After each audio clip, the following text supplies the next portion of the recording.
is Skylar. And my name is Tala. Before you listen to the brand new season of Dad's podcast, Over the Rainbow, We want to say a big thank you to the traditional owners of the land we're on today. we're standing on the lands of the Wurundjeri people who have looked after this land for thousands and thousands of years. Do you know which land you're on right now? Do you? We want to pay our respects to elders past, present, and the ones who are growing up today, just like us. This land was and always will be Aboriginal land.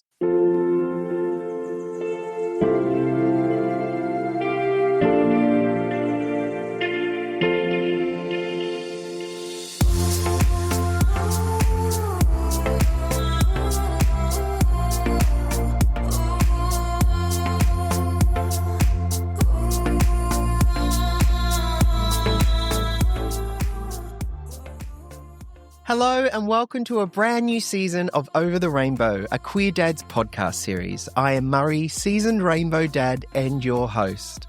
Let me start by saying last season I recorded a series of episodes where I spoke to rainbow dads and allies about their journeys to becoming rainbow dads. When I recorded the season, it was purely a passion project of mine and nothing I ever expected to be wildly successful. To my delight, my podcast series Over the Rainbow has been downloaded over 1,000 times across 22 countries and 42 cities. And most beautiful of all, I've received heartfelt messages from queer dads across Australia and the world who have shared how much it means to them to hear their voices and stories like their own, helping them feel seen and less alone. So it was with this I decided to record a second series. I've recorded the entire second season, and once again, I've been blessed with many amazing guests sharing their journeys of how they created their rainbow families. My first chat to kick off the season is with Rhys, a rainbow dad who started his journey to becoming a dad with his long-term partner Dale, who sadly passed away shortly after their son Lucas was born. Rhys is joined by his surrogate and all-around amazing human Nat, and together I talk to them about altruistic surrogacy, love, loss, their journeys, and the role the universe played in making this chain of events so truly remarkable.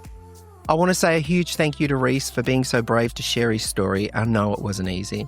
So with that, let's take a listen.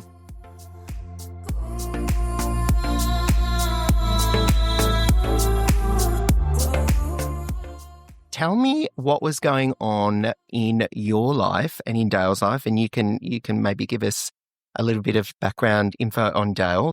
Tell us about what was happening in your life that you two decided that you were going to have a child. So, yeah, I'm Rhys. I had a boy, Lucas, with my late husband in 2021 with an amazing team of women and their families. And, Nat, our surrogate, is here today. And we also had an egg donor, Jane, who lives in Tasmania. And actually, we're going to go visit her in 2 weeks' time, which is amazing. Lovely. Yeah. And Lucas turned 4 last week, would you believe? Where does the time go? Yeah, and our sorrow journey, I think, was about 3 years before that. So sitting here talking to you today about things that probably happened sometimes close to 7 years ago seems a little bit crazy, but that's the journey, I guess. And, of course, Dale was diagnosed with leukemia at the end of 2020, just after his dad died, actually, at the age of 60 from prostate cancer. And I think we were also meant to get married at that year in August, but COVID ruined that. But yeah, Lucas was a real gift for Dale during that time. And Dale was such a good dad. We had about 3 years together as a family. He was so calm and loving and nurturing. And yeah, it was lovely. We even got to do a bit of a half lap around Australia in the caravan that we bought. I mean, 2 gays and a toddler and a dog in a caravan. I feel like that's a documentary. Right, yeah. It was hilarious, but what a hoot. Yeah, and Dale and I did lots of international travel, but that was probably the highlight of a lifetime, actually, being able to spend that time that we actually had together as a family, doing those travels. So what was it? So where were you and Dale in your relationship that you kind of, how did it happen where you sat down? Was it one of you that said to each other, do you want to have a child and how are we going to do this? Yeah, well, I guess both Dale and I had very lucky upbringings. We were saturated with family. We had very similar values. When my nieces came along, I got pretty clucky. And then after I was starting to think I'd really like to have a child, to be a dad, And Dale, he was 5 years younger than me and probably wasn't that interested at that time. But then his nephew and niece came along and then he's like, Oh, he got clucky. Yeah, then he got clucky. Yeah. And so, yeah, I guess that's what sort of brought it on. You know, we both sort of got clucky, but it was funny because by the time that Dale got clucky, I was like, oh, I'm too old for this. I'm off it now. Yeah, but no, of course, you know, I jumped at that. He actually came to me and said, oh, I think I'd really like to have a kid now. And I'm like, oh, really? Okay, Right. cool, let's do it. So that sort of is what kicked it off. So you're at the point where you decided, okay, well, we want to have a child. Then obviously you go into the big deep dive of research. How did you land on altruistic surrogacy? Yeah, well, honestly, we didn't think it would be possible to do altruistic surrogacy. I have two sisters and Dale has had one, and, you know, all of them have kids, but for various reasons, none were able to carry for us. Mm-hmm. And again, having similar values and outlooks on life, our mutual preference was for Lucas to have a relationship with the women that helped him come into the world and also their families, you know, to have an extended family. Yeah. I guess we would have done compensated surrogacy. And we started exploring that initially until someone mentioned altruistic surrogacy in Victoria and a couple of Facebook groups. So we signed up to those, the surrogacy group and then the egg donations group in Victoria, and put ourselves out there. Went to heaps of events and lunches and dinners and started meeting and chatting. And it was weird because it was kind of like dating, but two gay guys dating women. Yeah. It was a very sort of strange thing, but sounds kinky. Yeah, not quite. Although, you know, I'll fast forward. We did get to, you know, see things that we never thought we would see. But you know more about women's reproduction. That just confirmed how gay you were. Yeah, that's right, exactly.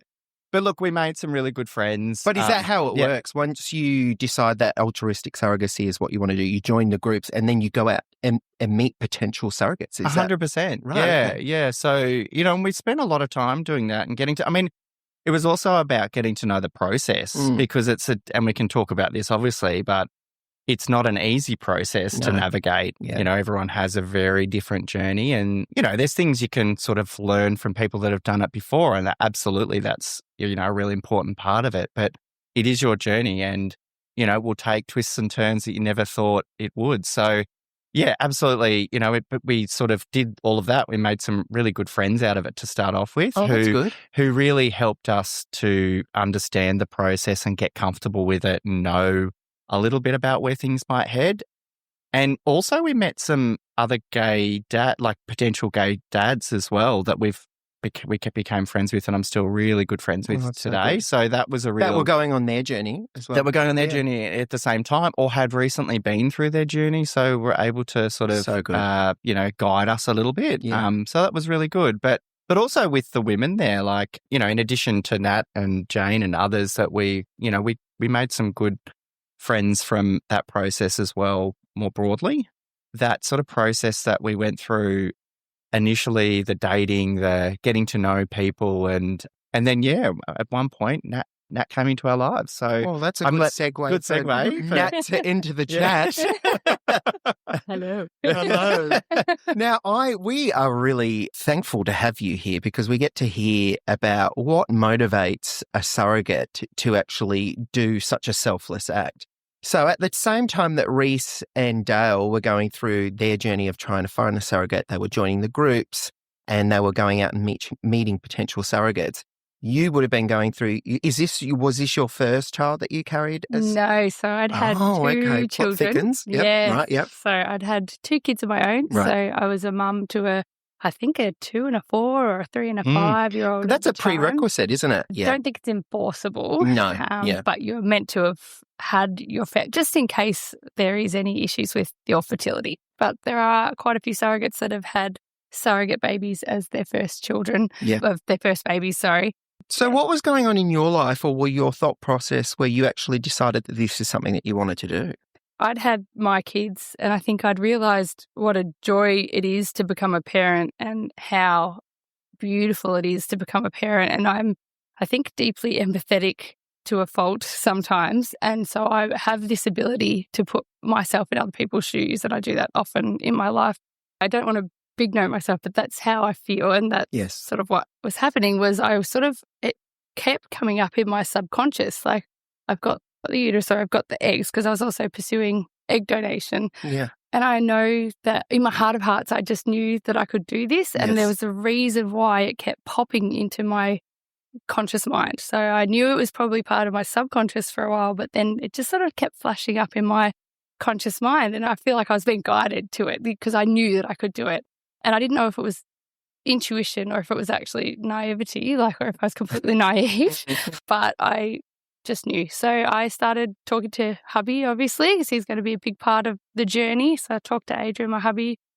Was he shocked? Yeah, he was like, I don't think he would be shocked because he knows me and he knows like I follow my heart, in this life.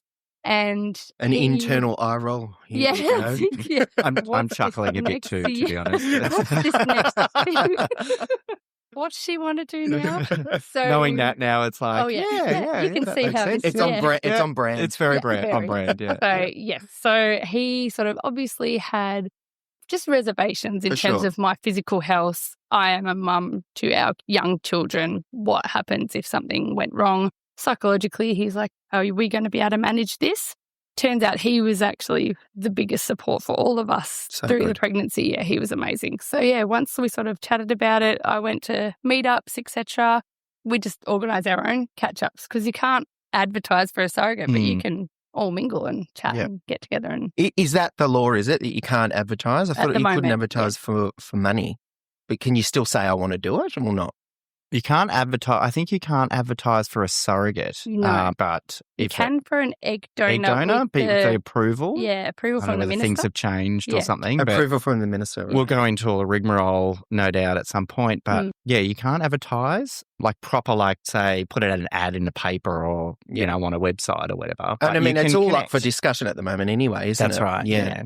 But you can connect, and if someone offers, well, great. You can tell your story. Yeah. So tell me about you two being connected. Well, the four of you, really. Yeah. It started with, knew that I wanted to be a surrogate. And so I sort of went out into the world looking for someone to be a surrogate for. And I didn't know anyone in my personal life. No one really needed a surrogate. And then I had a friend who was going through a cancer journey, and she was about to start IVF and she was diagnosed with cancer. And so we sort of were chatting to her, and then we said, look, if this is something you need in the future, then just hit us up. This is something I've been thinking about. And time went on, and she was going through all of her treatment. We maintained sort of this discussion around the surrogacy, potential surrogacy. And in the meantime, I still had this itching, like this burning to help people. So I knew that I had other body parts that could assist with people's journey to parenthood. So I went to an egg donation catch-up. And that's where I met Rhys and Dale. So from memory, she popped into Dale's DMs. Oh, I did actually, but really randomly. I just said, "Are you going?" Yeah, because we'd said we're whoring ourselves out for everything at that point, and just going to all the catch-up groups around the bush. Yeah, we're going to all the groups and everything. And Dale just said to me, he said, "Oh, we're going to this catch-up, this egg donations catch-up, and this girl Nat has just sent me a message asking us if we're going," and we just got so excited. We were like, oh my God, yes. And I just saw, it must have, again, the universe, I think, guided me to you guys, because there were so many people in this group. Yeah. And I just saw Dale and I just went, are you going? Yeah. Literally, that's all. And Dale's very much like you two connected on that level. Like he was very much a believer in everything happens for a reason, and it certainly Was did. he spiritual? Not really. No. But when he got sick, he maybe got a little spiritual, but he was always adamant that everything happens for a reason. And we've been very blessed to have Nat and her family and Jane and her girls in our lives. We're just blessed the fact that we had these groups that we could go and meet people like Nat. Like we would not have gone down this path if it wasn't for those groups. And we wanted, as I said, altruistic surrogacy, and because we wanted Lucas to know who had helped to bring him into the world, and to have an extended family and a relationship with those people. And I think we would have been fine if it was a compensated arrangement, but I think we're just very lucky to have had altruistic arrangement. I think it's more the connection, and the family for us. Like, as I said, family values were big for me and Dale, and they still are. And that's why we try to catch up as life's busy, right? But we try to catch up with Nat and Age and the kids as much as we can. And as I said, we're going down to see Jane very soon too. And her girls, they live in Tassie, are a little bit further away, but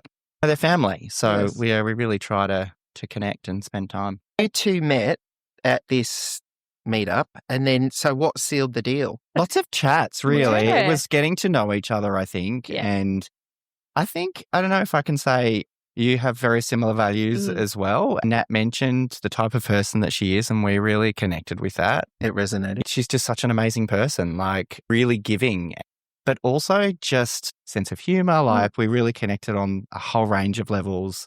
It worked from day dot. As soon as I started to get to know you guys and we were catching up, having dinners and coffees and whatever, and even Adrian, my husband, it all just worked. Yeah. And everyone, like I was just so happy to have connected with people that were on the same level as us, like they were going the same direction in life. And it was so nice to be able to, I don't know, just have a lovely evolving friendship. And I could see that you weren't dickheads, basically. Yeah, That was really important. Yeah, well, thanks for that. Thanks for that. But like, there is a twist in this, and Nat There's mentioned lots of it. twists, Rhys. Well, Nat, that is true. Nat mentioned that she was actually going to be our egg donor to start off with, but she ended up being our surrogate.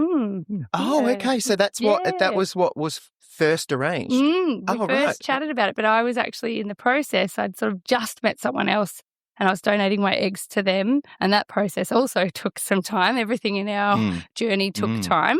But the boys, I said, look, I'd really love to donate my eggs to you guys. You know, we had this beautiful connection and they were happy to wait. So they were just like, yep, no problems. And so that took a while.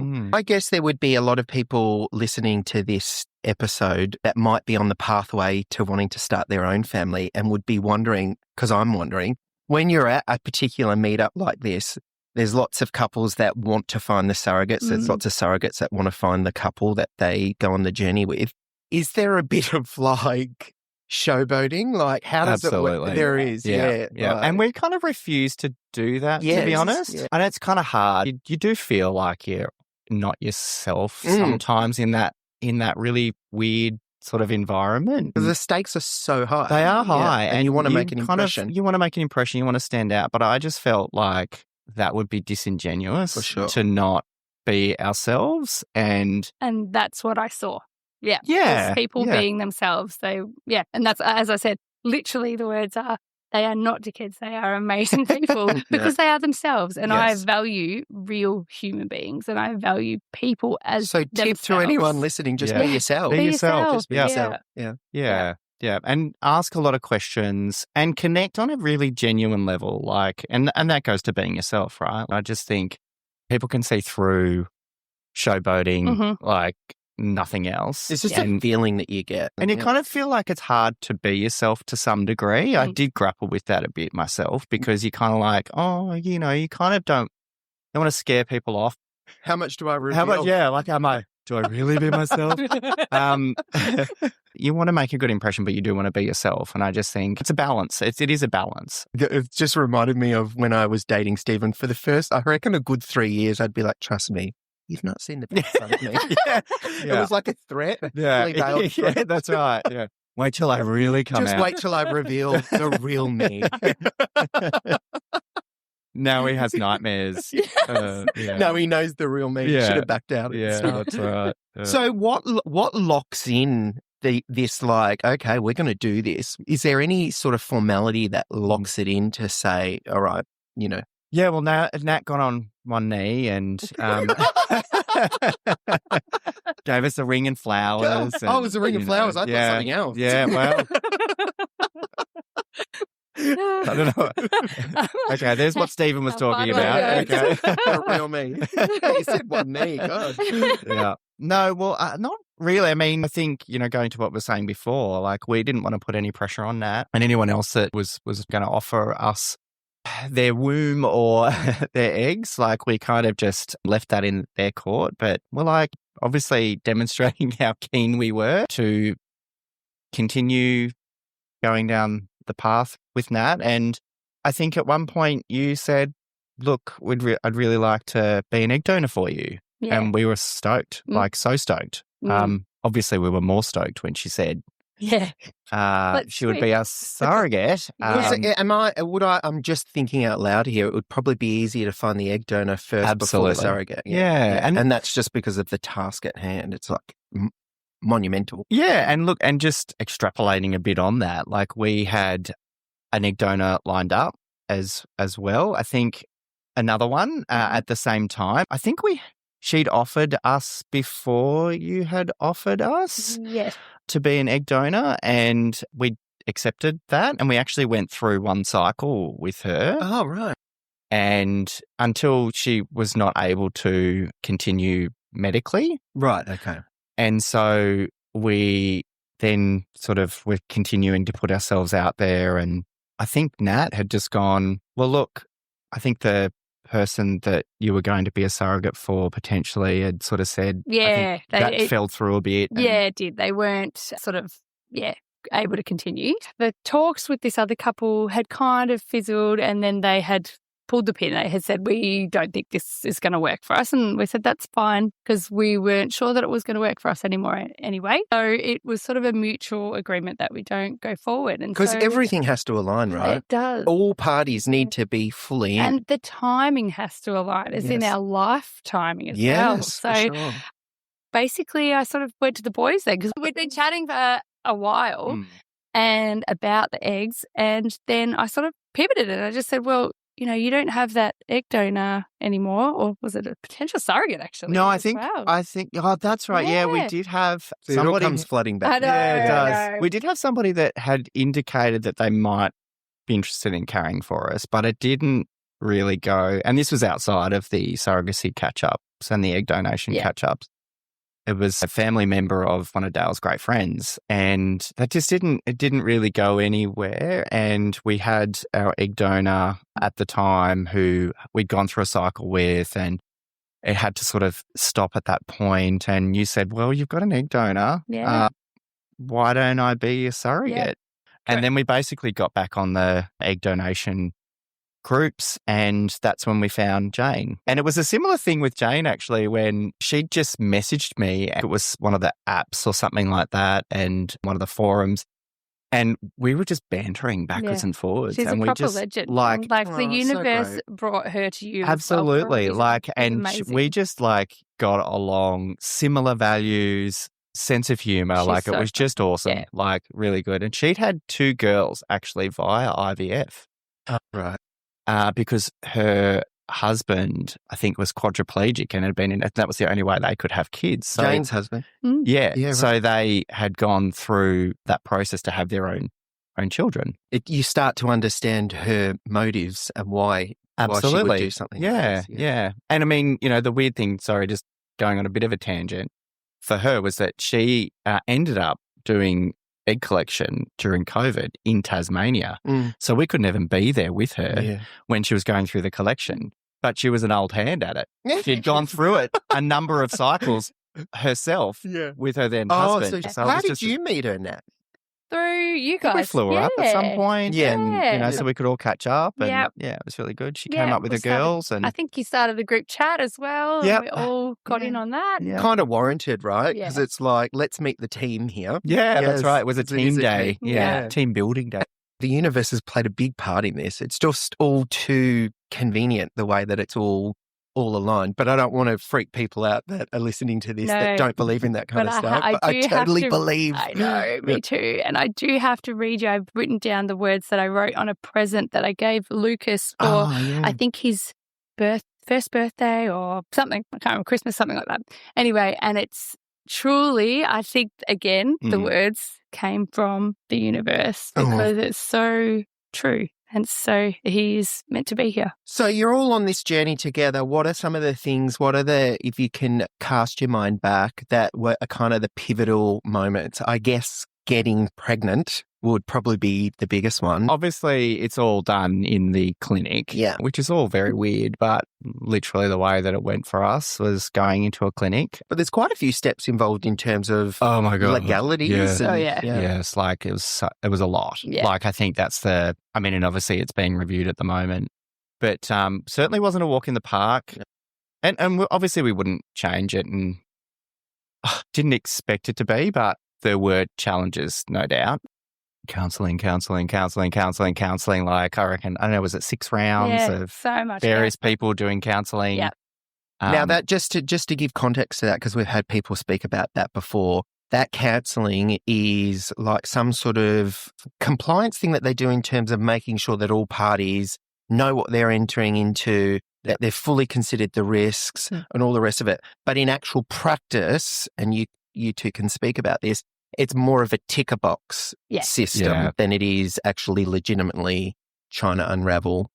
Totally. I very much felt like that. Yeah. I'm not sure about you. I mean, I think it's important to make sure somehow that everyone's on the same page. Yeah. Absolutely. And that people aren't being coerced or whatever it might be into these sorts of arrangements. But it did feel it was very much tick and flick exercise. Even to the fact that your husband was forced to come along and he's like, I got nothing to do with this. And are they the judge and jury in terms of, had Adrian said, your husband said, look, you know what?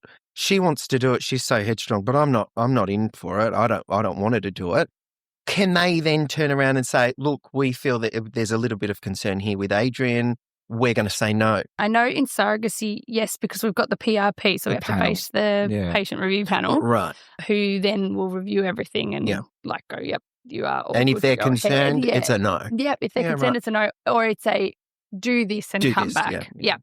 You know, all the meetings and the paperwork and the police checks and all that sort of stuff. Checks. And I just feel like the administrative burden was huge. Yes. And I think the clinics are pretty good at the medical, but I think we know some of them aren't. Mm-hmm. But at least that's what they're there for. And I think they're generally pretty good at that. But the administration, they are absolutely terrible at. Yeah. And that's one thing that I found quite frustrating. I know that others that have gone through similar journeys to ours have had the same problems, like just too much of it, or some of the wording being... Oh, I think there's definitely too much of it, but also just not being very good at it. Mm-hmm. So the coordination, the timing, the teaming things up, you know, sending the right invoices with the right amounts to the right people, to the right names, the right people. We had in our report, I know that was a surrogacy one, in our report they had just completely different people's names, so clearly. Serious? Wow. Yeah, tick and flick. Yeah, and obviously they've been using names of other patients. So privacy. Yeah. Yeah. Terrible. Yeah. So I feel like that was a real weakness of these organisations that we had experience with, and also others I know have had similar experiences with. But you'd think that, you know, the amount of money that you pay, you'd be paying for a good, at what least do you mean like by to that, take the amount of money you pay? Well, it's a significant amount of money that you're outlaying. Yes. You know, we weren't eligible really for a lot of the Medicare rebates at the time. I don't know whether that's changed. Yeah, no, it hasn't.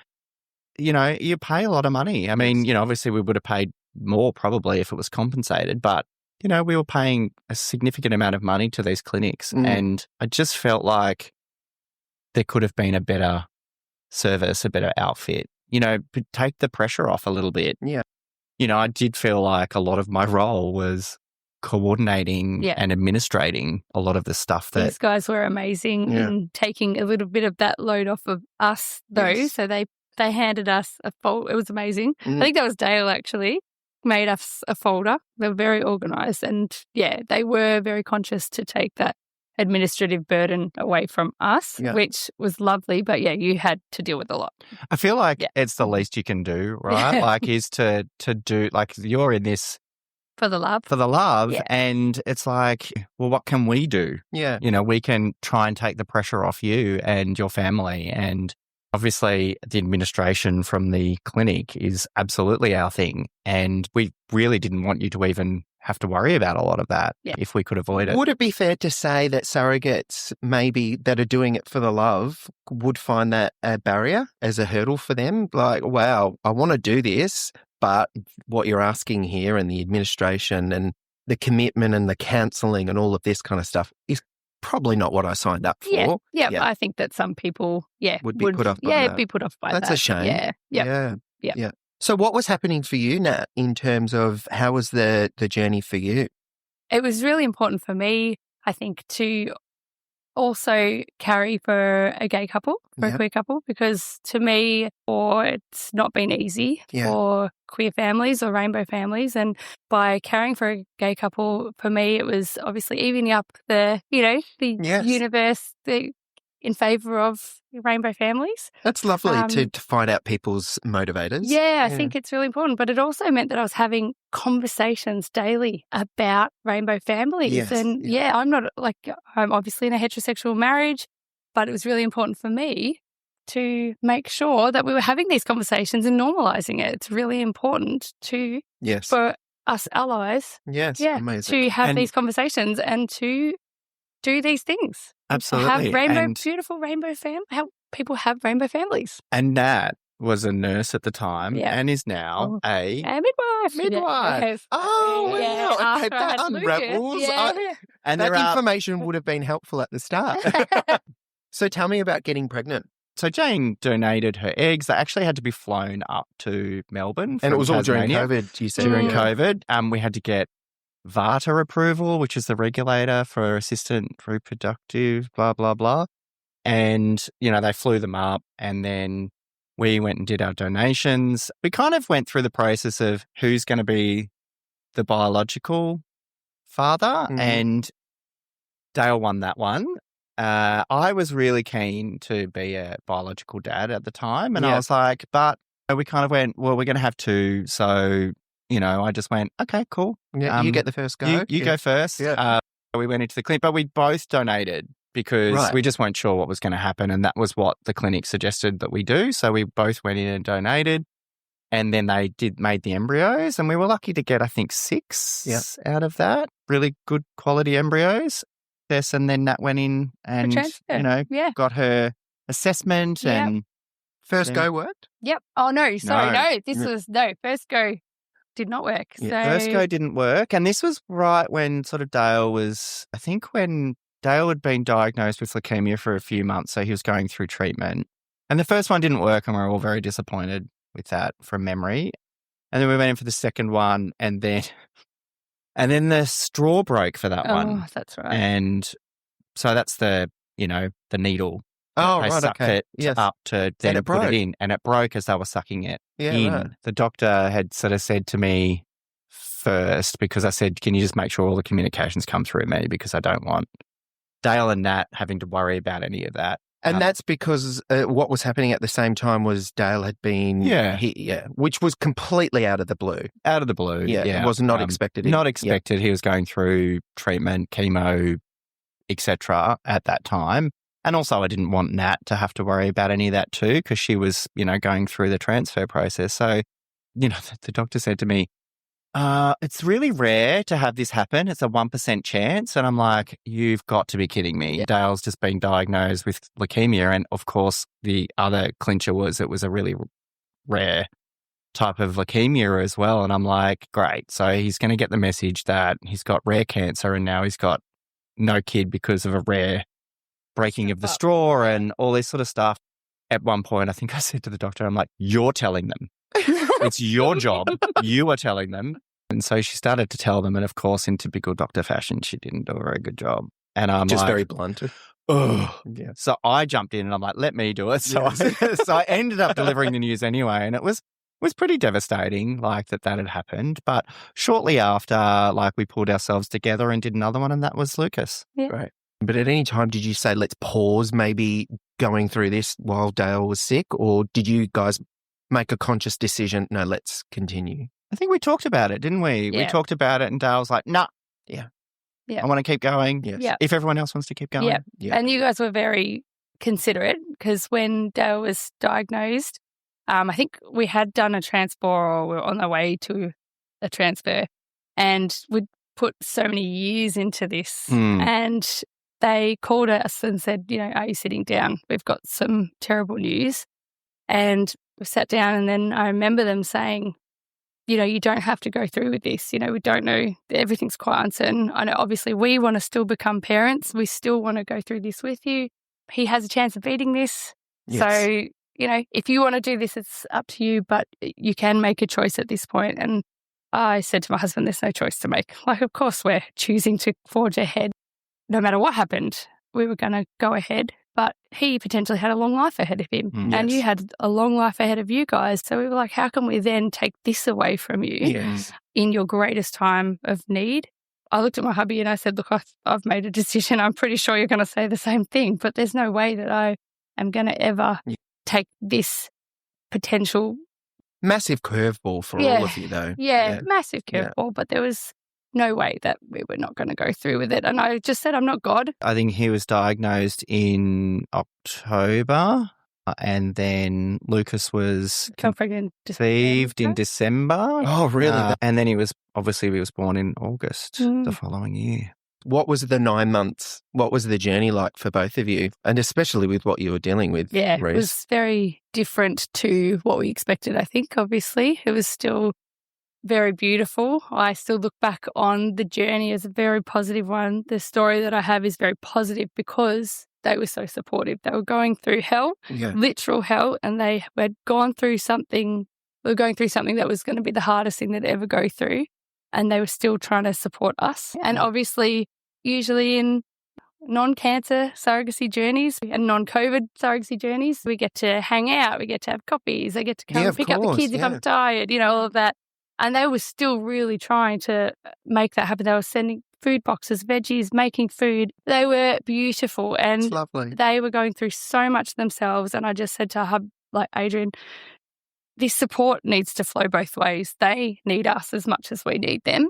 I'm not dealing with what they're dealing with. I know I'm not just pregnant. Pregnancy is hard, but compared to what they're facing, I'm facing something completely different. So we were wanting to support them as well. And so it was, a challenging journey, but it was beautiful. Yeah, So, I agree with that wholeheartedly.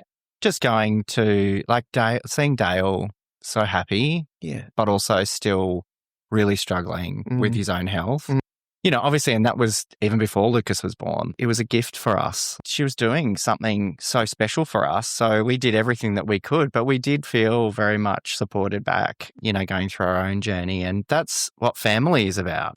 And for me, that is like number one. I mean, even to the extent that I was the breadwinner and I basically had to stop work and look after Dale and look after Lucas and make sure Nat was okay, particularly in the early days. Yeah, and it was a lot. Now that I'm a single parent, my primary objective is to give Lucas the best life, and family is such a big part of that. So for me, that's shifted quite a lot in recent years. I also remember in COVID, how only you could visit sometimes you couldn't even visit. And I was working as a nurse at the time in the hospital that Dale was in.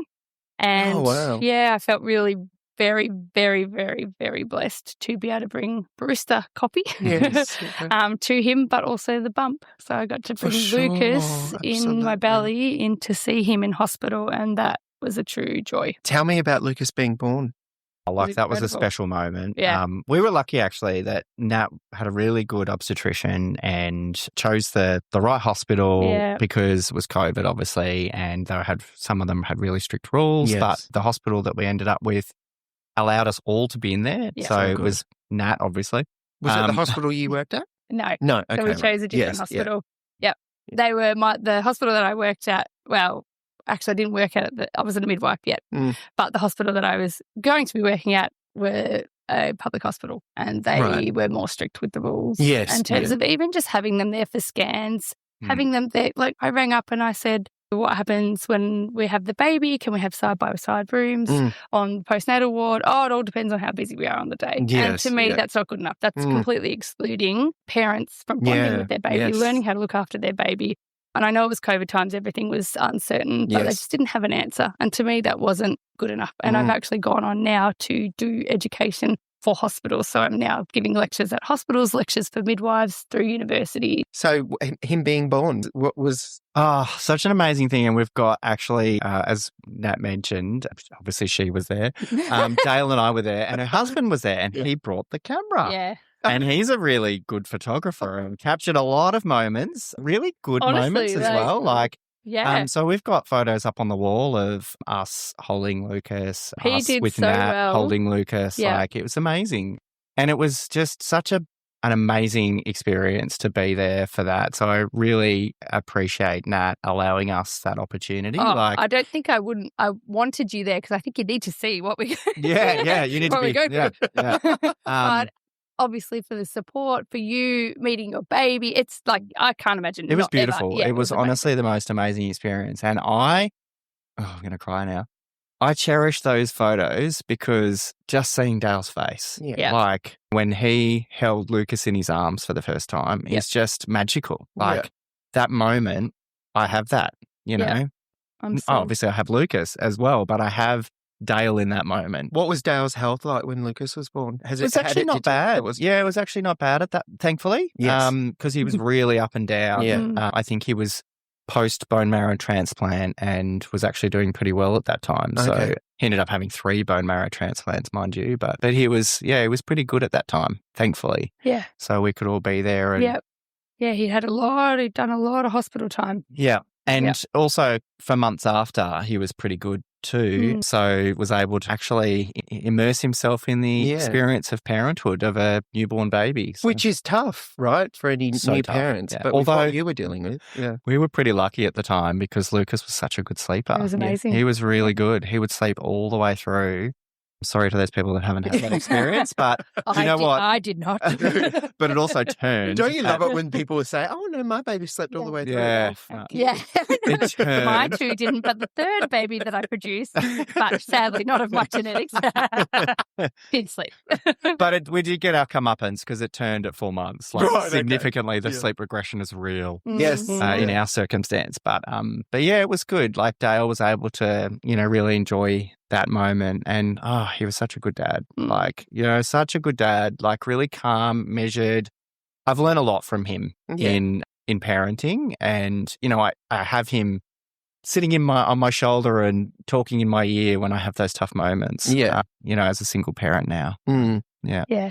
And Nat, I think I know the answer to this question, but I think it's worthwhile asking. Was there anywhere along the lines where you differently about what you were doing in terms of, am I making the right decision, or I'm having cold feet or whatever, which would be completely normal and acceptable to have, but for the brief moment that I've known you, I can feel like that answer is definitely no. Yes, yeah. Never. Yeah. No, it was meant to be 100%. And I actually really enjoyed the experience of being a surrogate.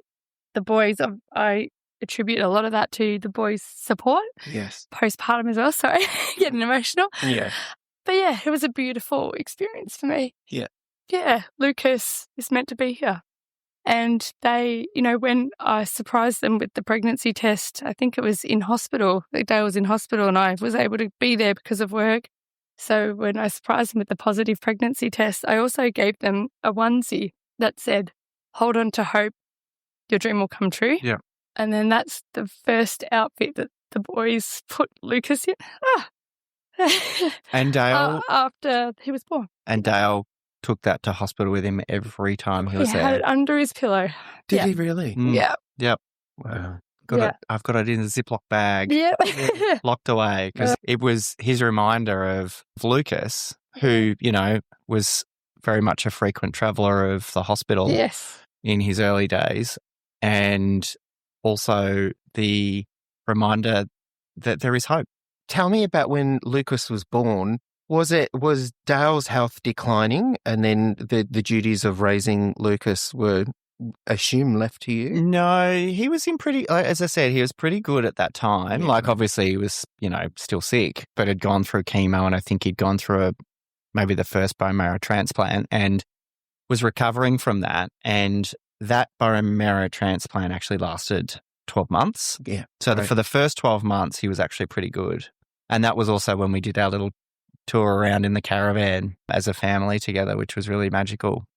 It was actually literally right when we got back from that trip that he relapsed, and then it actually went pretty horribly from there. Actually, the first transplant, the first 12 months were fine, but then it turned and it got pretty rocky from then on.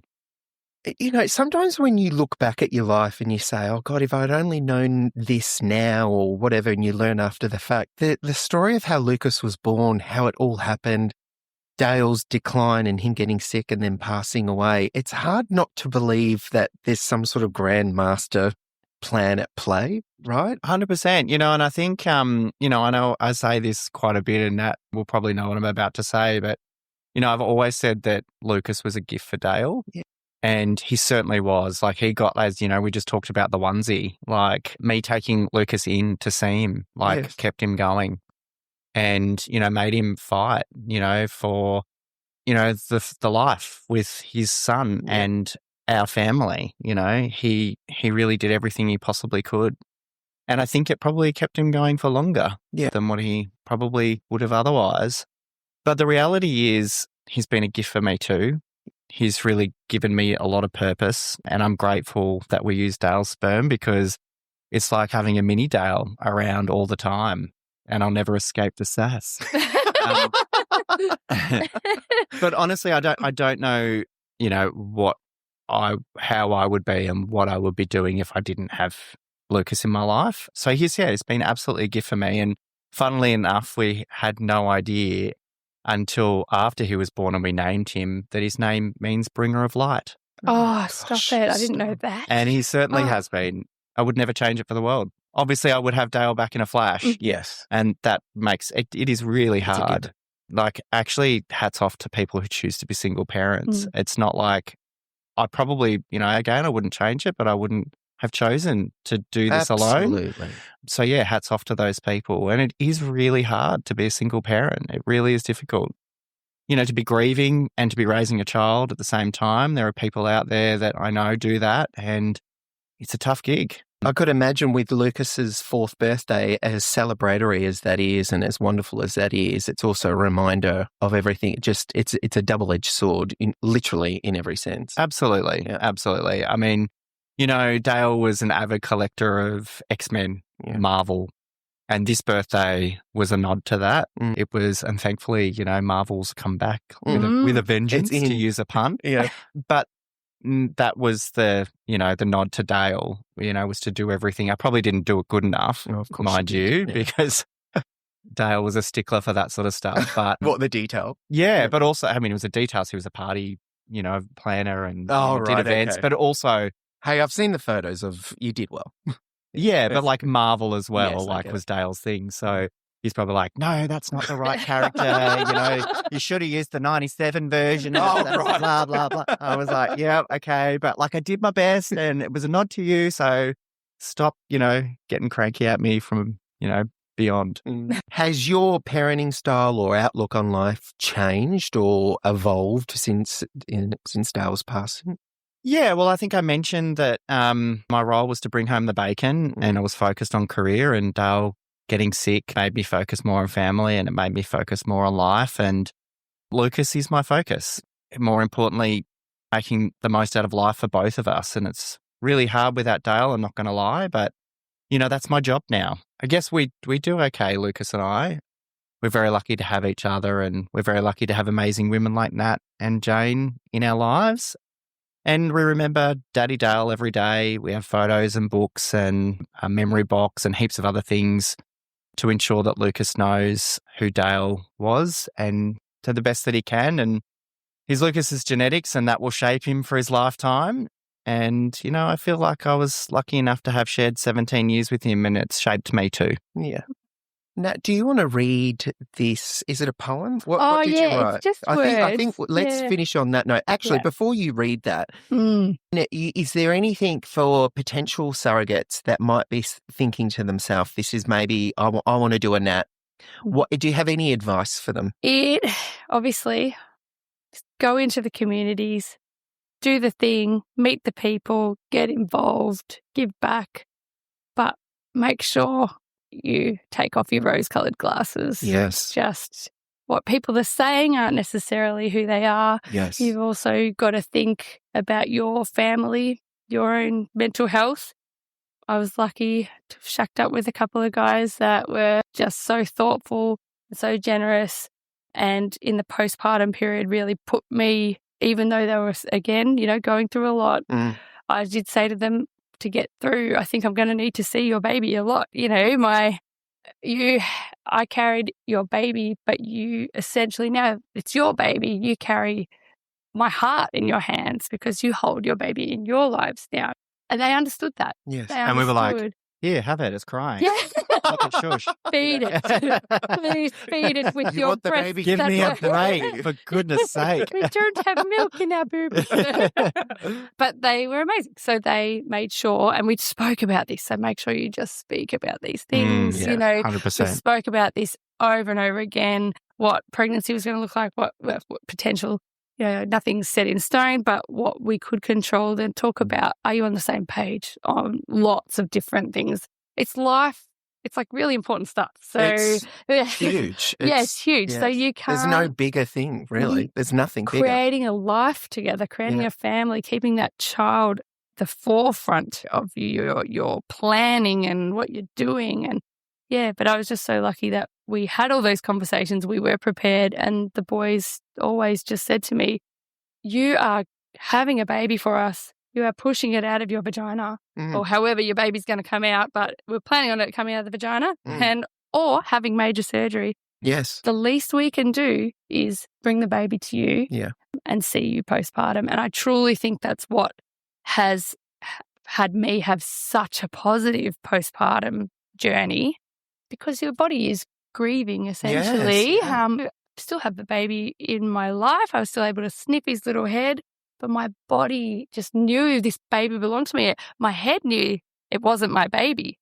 I knew that this is not my child. Yes. But my body, like nature takes over, and your body does not know that initially. Yes. So the boys really honoured that. And we learnt that, I think, through the groups, because we'd become friends with somebody who'd gone through the surrogacy journey, and she was telling us of her struggles with the hormonal challenges and how important it was for her to see the baby and to hold the baby. But she'd not been able to do that as much as what she'd liked. And I think that really, I think she'd struggled with that. And we didn't want that for Nat. We were like, you tell us what you need and we will give you it. Like we want you to have a relationship with the baby, with our baby. And I think that sort of helped Nat, and it helped us as well, because it was amazing. We wanted our child to have the benefit of breastfeeding as well, because we knew that was, you know, going to set him up well for life as well, or at least all the research tells you that. And Nat was prepared to do that. So we made that happen, and that helped all of us. And that's all a negotiation, isn't it? You work out what everyone's needs are. For me, it was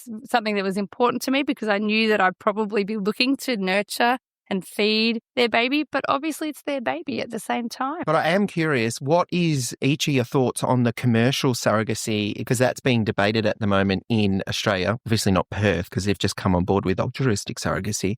But for commercial surrogacy, what's your thoughts on that? I used to think, because our law is that altruistic, we can only have altruistic surrogacy here. So I think that kind of guided my thought process for quite a long time. I know it's a very expensive process for people. I thought that money exchange would take away, what's the word, like the reasons for doing it. Like I thought that maybe it would... The authentic reason why you're doing it might be clouded. Yes, that's right. It would mar that sort of gift that I was giving altruistically. Yeah. But then I've listened to Sarah talk on the subject quite a bit, and she said we pay everyone in the industry. Yep. Why don't we pay the person that takes the most risk for themselves, for their family? And I agree to that to a point, but I also, again, know the empathy in me. It's already an expensive process for IPs, so I don't want it to cost them more. But I do agree with the argument. Then there's a lot of, then you commercialize, so then it becomes an issue. It's murky. It's very murky. Overseas, I know there's a lot of issues with child trafficking and what's the word I'm looking for? The degradation of women. There's coercion. Yeah, a woman being coerced into doing something that perhaps maybe in she different countries might not want to. Yeah, correct. So, do you have any thoughts? I'd probably leave it up to the policymakers, to be honest. But there were so we supported Nat and her family with various things, right? Which we were able to do. And they were pretty closely aligned to what she was doing for us. There were times we were like, we wanted to give her something, a bit more than that, just to say, thank you, or because there's not much you can do, as an intended parent. And so, I don't know, there's that element of wanting to give her a gift because she gave us a gift. Yeah. But I think that's a bit potentially different. I mean, there might be circumstances where it's compensated where that might occur, but it still goes back to what you were saying, that around that inner purpose for you. Like, I don't know. It's a hard one for me because our journey was just, it wasn't centered around that. So it's kind of hard to put myself in that position. I guess. It was centered around you being parents, about Lucas coming into being, and about creating a family, like a beautiful rainbow family. And and my intention was that I wanted to do that for someone so they could have a child. Yeah. I think if like we could maintain that, all of that. Yes. And give Nat a bit of money to say thank you, or a gift of some description to say thank you, then we probably would have. Yeah. I think it's a discussion that's going to get bigger and bigger as we progress. Nat, what are you going to read? Yeah. Is it a poem? You gave it to Lucas on his first birthday. I think I gave it to Lucas on his first birthday, and Dad was still here, and had no idea what the future held. And I think I just wrote these words because they were just, I don't know, they just came to me. They're not nothing profound, but it's just important for him to know that he is wanted and loved, and he's meant to be here. So I actually wrote, and it's on a picture of so it's the Starry Night picture. You know how you can get a picture of the sky in your city at the exact moment that, like, you can put in the time. So I put in his time. Yeah, right. So you can put in the time. So I put in the time of his birth, and it's a picture of the night sky in Melbourne at exactly that time. And so I wrote, the stars aligned, the universe planned it perfectly, your body and soul born at this exact moment. Our family's forever united through you. You are so loved, and you are meant to be on this earth. And it's true. It's so true. Yeah, it's beautiful. Yeah. I want to thank you both for coming and talking to me today. I know it would have been difficult for you to do, and Rhys, I'd been hounding you for a long time to do this. Sorry. I was like, I had to do it at a moment where I was not going to absolutely ball my eyes out. I'm just so grateful. I think you two are remarkable humans. Rhys, the way that you've been able to pivot and just get on with things is so remarkable. And I don't tell you that as often as probably what I would like, because I don't want to blow smoke up your bum, but I think you are just truly such a remarkable human. And Nat, I think the same for you. You're just remarkable, and I do believe that the universe brought you together. Thanks, Murray. And also I want to say thank you for the work that you've done for the community as well. Like, this podcast is amazing, but you've also been hugely involved in RDV, and like these sorts of things are just so vital to get the messages out. So thank you for the work that you've done as well. It's just a big love fest. Oh, we love each other. I feel like we're all going to drop to our knees as soon as we stop recording. These knees, they're going to be sore. Thank you guys. I appreciate it. Somewhere over the rainbow, bluebirds fly, and the dreams that you dream of, dreams really do come true.